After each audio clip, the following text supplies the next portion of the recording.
ensonga eyindi mistakes zetukola n'okusalawo mu masjidi muno n'olundamu oti wanonze yensalira era niye mbanzirawo wazira asaliramu takhsisul makani fil masjidi wasalawo ajaruno ono yasalawo ati wano wairenzirawo wazira asalirawo bana emizikiti egyo giriyo era nze erina gyendidi nga niyo abanga azirawo tiyasalirwa muntu totyamawo ekyo kikya mu busiramu bwe tuba tusibye layini wairole president waiwanga oba mufti waiwanga gayagaine ekifo waba atyame asale kuba tumaze okola ki tumaze okusiba layini okusinga ate bwaida ale tutolewo bano tubayizere atenga nabakoze eki nabawine oba oli waitwale oba oli disukazi oba oli mwalimu oba oli ani tulebe kuwaganyanga ki tulebe kuwaganyanga bantu musawa yaki musawa eyeswala so ekifo mutujja okubanga tusalira kyona kirina okubanga kiteekeibwa bulungi nga kituukaana n'omutindo gw'okubanga tusaala ensonga eyini mistakes zetukola al inhirafu anil qibla omuntu okusaala aye nga tofeesinze direction ya qibla nga tolinze muki mu qibla oyinza okutuuka awantu nga toyidi qibla wekiri nga ate swala ekoze eki etuuse ate eri kujja kuwaako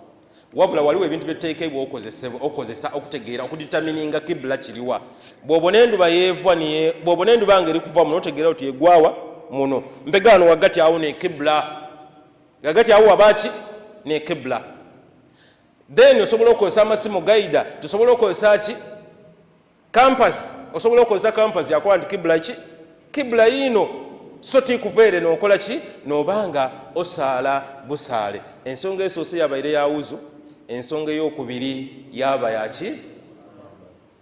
enambala ensonga ey'okusatu yaba yaki yakifo kyetuli kujja okola ki okusaaliramu ensonga eiraku kuyingira mu swala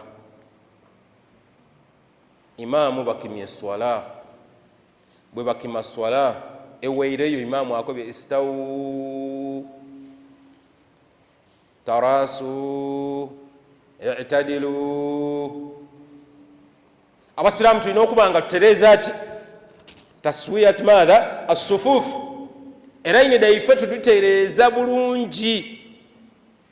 era nga toyitanira ino okusalira ku layini ekola ki esooka nabbi sallallahu alaihi wasallam yatuuka otukoba nti senga abantu bayidima fi saffi al-awwal ekyama ekiri ku layini esooka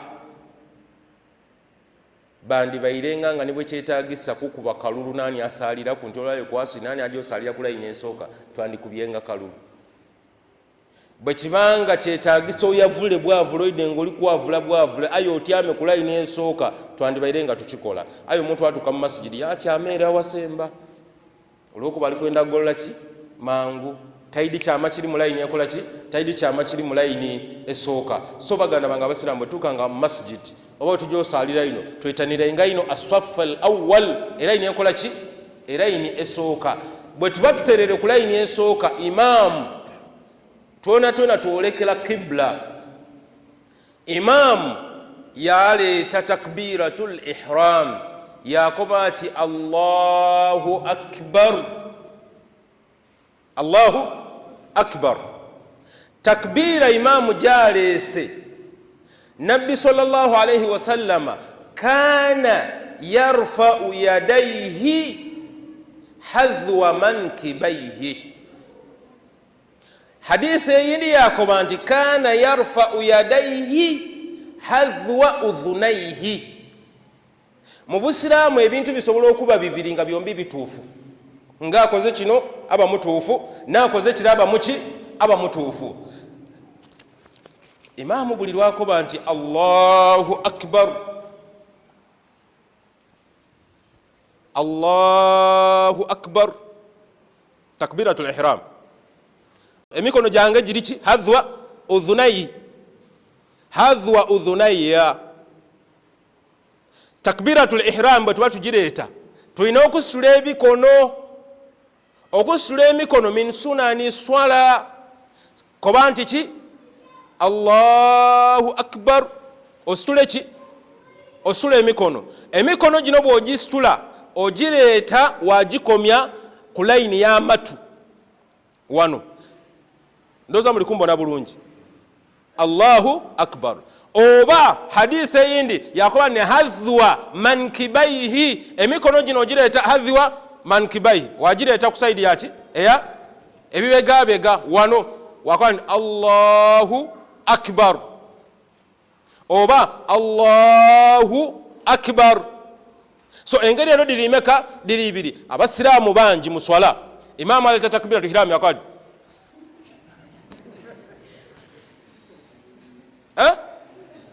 Nabbi sallallahu alaihi wasallam atatusomesanga kwekyo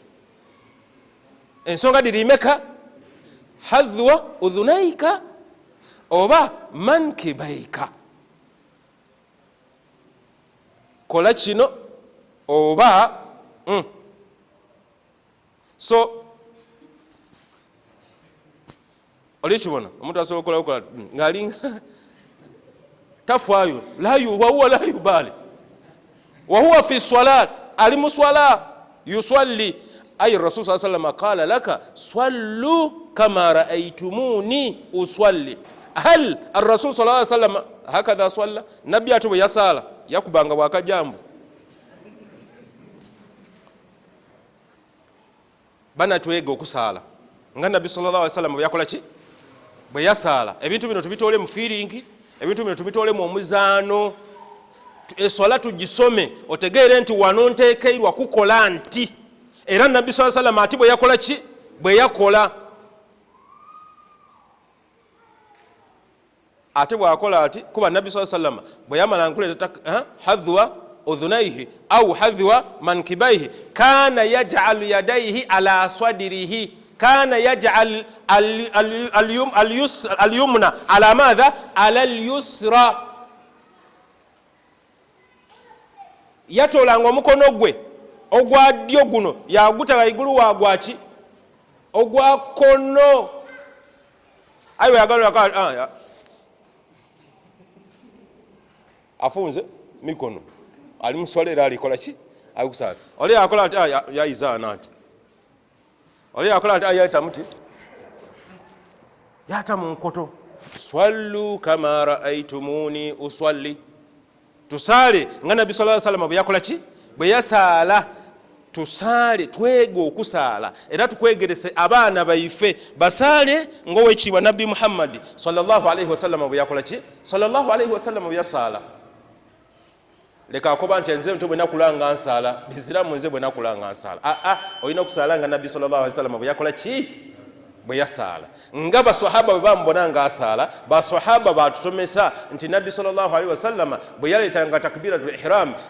yasitulanga emikono paka ku level yekutu oba yasitulanga emikono paka ku level yaki eyamabegabega bwe yamalanga yata leftinga nasooka ku kifuba yata kuki yata kudyo nga naliwa nga nali waigulu kati kali leta malala salatu jireta malala salatu jireta mavubuka oida bavubuka bepanga panga yakube kifuba nga buli kimabu na kisobola kagamba ajjo kubona nga ne swala gisobola yagikuba ko ekifuba yakola ebikola ki yakola ebizirayo sallu kama raaitumuni usalli bwe tuba tumaze okutebenkera tusoma duaul istiftah duau al-istiftah ne duwa gye bakola nti eigula woki eswala eduwa edo diwerako diriwo okudiwerako aye abana Uganda gye twasinga okuyiikiriza era n'enimpi tedirwaki twendaka entono subhanaka allahumma wa bihamdika wa tabaraka ismuka wa ta'ala jadduka wa la ilaha ghayruka khalas ayingete eriyo Allahu akbar kabira walhamdulillahi kathira wa subhanallahi bukratan wa asila wajjahatu wajhiya lilladhi fatara as-samawati wal arda hanifan muslima wa ma ana minal inna salati paka jekola ki paka jeko badiriwe empanvu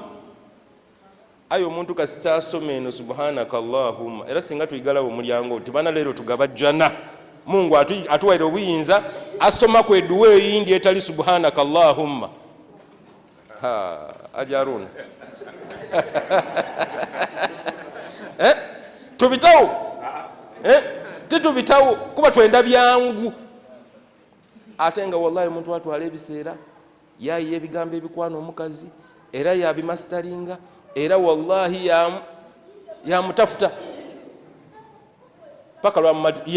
yamusuubiza bugembe eno yona ati yange era yajimwa n'omukazi yena yakwati ndowooza bugembe yiye nze nize abona obubi aye nga eswala aidi subhanaka allahumma tikibi okugitegeera tikibi aye kyandibaire kirungi nti osoma kweno wasoma kunaki wasoma kuneyindi kuba nkulu era dona kyona nabbi sallallahu alayhi wasallam yasoma kweno yasoma kunaki yasoma kuneyindi eduwa eyo bwebeweire duaul istiftahu tusoma suratul fatiha suratul fatiha abantu balowooza nti abasoma obusome nti alhamdulillahi rabbil alamin tibasoma bismillah ole yalowooza nti okugireeta mukanjireete mu lwatu kuba bismillah aya min ayati suratul fatiha sobo ogirekayo oba osomye kitundu kya suratul fatiha so sunna nti nabbi sallallahu alayhi wasallam yagisoma nga mukyama memale yasoma alhamdulillahi rabbil alamin so lebo mwagala nga tandika kusoma alhamdulillahi rabbil alamin tokubo tasomye bismillahir rahmanir rahim ensobide tukola muswala n'omuntu okuba nti tusoma suratul fatiha aye nga nibwe tususaana abantu timulala kumulala nga twaweeremu ensoni saawa eno tukobe nti banna twenda kukuwuliriza fatiha mulala kumulala ezokuba tiseeko oyo nini atandise okuba n'olugezigezi awoba wa lugezigezi sekalowooza tutudde swala ye nasoose okusomesa swala ye nga ife tusayire nze nakasala emyaka ameka nakasala emyaka 4 omuntu yabireeta mu kabiri ebyo aye nali ku muzigiti tusome isaino ba imamu takwati imamu mpegano soma kutwenda tuwulire ku fatiha kale mutusomere ku surati ki al-fatiha ba imamu wabona ebyewunisa wali yakobati iyyaka na'budu wa iyyaka nasta'in yakobati yenka na'budu wa yenka nasta'inu imam yenka nani yenka na'budu mpegane swala mulimu okwenkanya abudu ni nasta'in musola mulimu okwenkanya abudu ni nasta'in ayali kubitola muntu yenkana mwefo kyakwa iyyaka na'budu wa iyyaka nasta'in ye yesomera ati yenka na'budu wa yenka nasta'inu agali bamagazubi alayhim wala balin mpegano omuntu yasoma suratul fatiha mada hayatihi obuwangazi bwe bwona ng'ate bwakola ki ng'ate bwagisoma suratul fatiha muswala ayenga isimu tiyajja ku class kusoma ayenga isimu lya WhatsApp alitegeera computer agitegeera n'ebindi byona abikola ki abitegeera juhudi jota kubire lwaki tojita kukwega suratul fatiha ye lwaki suratul fatiha lwaki ti Qur'ani basiramu banji balemere mu kishimisi awo yakomawo ye yapozinga kishimishi sardahu burkau bolboli mashariki magharibi ye yasizingirawo tavwawo pegano mukoti kishimishi jojo okusoma muswala tavwawo muyassarna alquran alkarim so twege okusoma okusala twege swala olwokuba eswala Allah jaje okusooka okutubala yawmal qiyama swala laysa zaka wa laysa alhajj tibana biwazala aulad abana bolina okuba ekifuba n'abaana 3 nina abaana 2 nina abaana 10 tibajasooka okubala baana swala ay muswala fatiha yo tojidi mpegane sura dini doidi olya mukoti muna kulani okoma ati amseka nakudino nze koma kwa mu ina aao yona tajimalayo nkoma mu ina aho wakoma ayenga ni ina atakoze eki tajimazeyo koti jimaleyo ta aseka nzaawo we nakoma ina eswala tujege. Omusiraamu wabaawo ng'oli musiraamu nga mu buwangazi bwe mu busiraamu oidi kuli huwa Allahu ahadu ng'ate yona yabitege, oidi kuli audhu birabbi nasi, oidi nafalaka, esuula ezo isatu. Aye nga dona muzira gy'osoma neetuuka. Wallahi nga muzira mbana mubeeku n'ensoni basiraamu. Aye nga basuulaku bano abavubuka wallahi abavubuka ez'okusomera line up ya Arsenal okuva kwa leero Arsenal ko dina eriga igulu bwe mpulira nti oluisi obe oli kubita waawo lyanga bagaya. Ayinza okusoma line up ya Arsenal yasoma asamba namba ba goalkeeper tulina ba goalkeeper bameka basatu. Aye nga onamwidi ono walwala baleeta ono wansi eno ono avu eno ono alina emyaka giti oli kibona ono bakamutebe golo diti ono tiba wakoti ya rabbul alamin nga mwewezizaako ebintu bingi. Line up ya Arsenal from number 1 to number 11 niba substitute yabategeera nagandi amaina nga tosobola gakinya China, amaina agandi gati Japan chonchongo tosobola nagategeera tosobola. Aye nga wallahi ye alitegeera abavubuka. Aye nga muleete nti sebo mbegano leero surat al-Fatiha bado batusome mu ku wano metfulumi tusome mu ku metfulumi. Allah awomba nkaire wano wasigala omuntu ninzo okwetemera empasa ku munno bana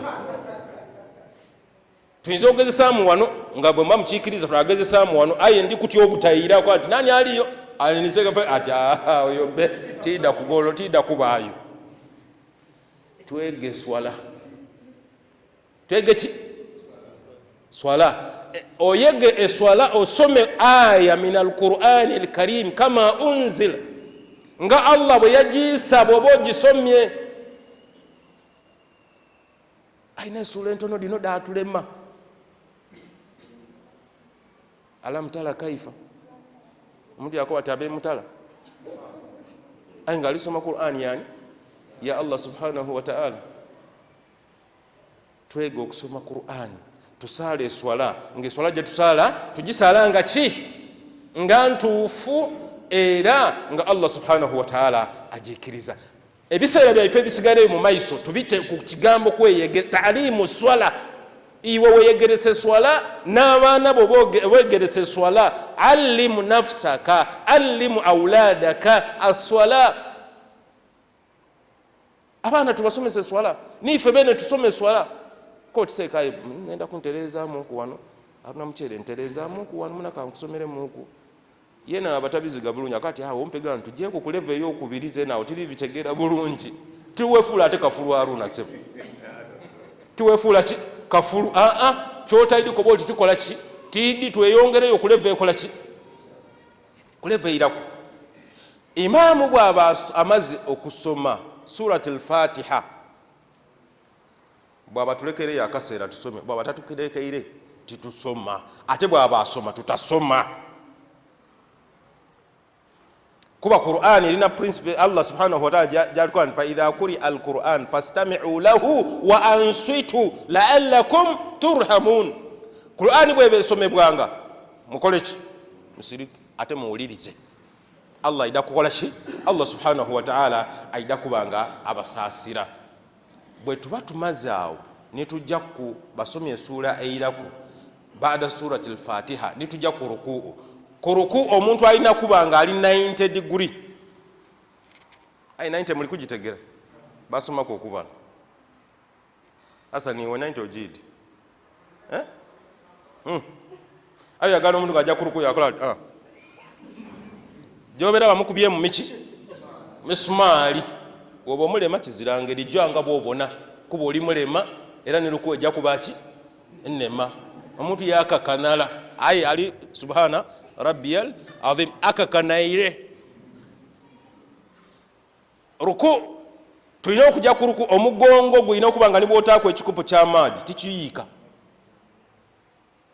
Nani atukolera ku wantrete ekikopo ky'amaadi tatobye muzigiti guno gona gona yango osobola tosala wakawide lwalero totya musiramu osobola jamu okutubona Getutawe ekikopo ky'amaadi kiyika tukita anti kabyo kire ino etutwala ekikopo ky'amaadi kiyika ye lwaki tibaleeta ku kikopo ky'amaadi lwaki tibaleeta ku kikopo kyaki kuba mbakoye nti eyo tini 90 eyo 90 aye ate bw'ojja n'obitawo kabiri omutwe n'otwala ino da eyo tiki eyo tirukuu ki tirukuu entuufu so era yeeka weena iwe mwene weegezeseeku nakudala kuifa abakaire emigongo tijegeta batweta bamuteweta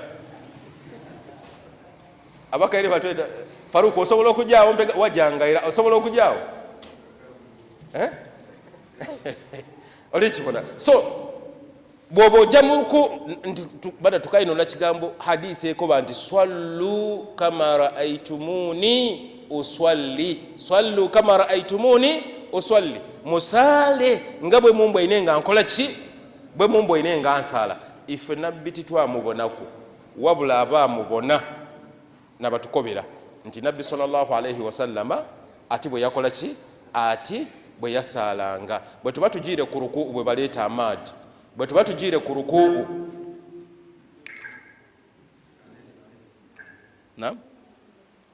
bwe tujja ku ruku era emikono gyaife mu swala gina Allahu akbar twajawa twaja kuki ku ruku emikono gino bakyati batubona gino emikono gino giringa wa mberi giringa mu kibula ayo yagana nga tugire mu ruku ng'omuntu akoze ati obanga akoze atya obanga akoze ati la tulina kuta kuno twabanga tulingiriza ebibatu bino byona emberi w'ebibatu bino nga tulingiriza muki mu kibula ate bwogemo tojja kuba mutuma inno kuba al-itminan fi salati rukun min arkani madha rukun min arkani swala mpaji aibo na agema wanoti tojja kujja mu degree 90 je tukoze eki 90 je tukobye so kino ekyokuba nti otawanoti ojja bulungi wabanga omazeeyo ki wabanga omaze so buli lwe tusaala nitujja ku ruku olina kutegeera nti engalo dino doona difeesinze ki difeesinze mu kibula ti kugema muno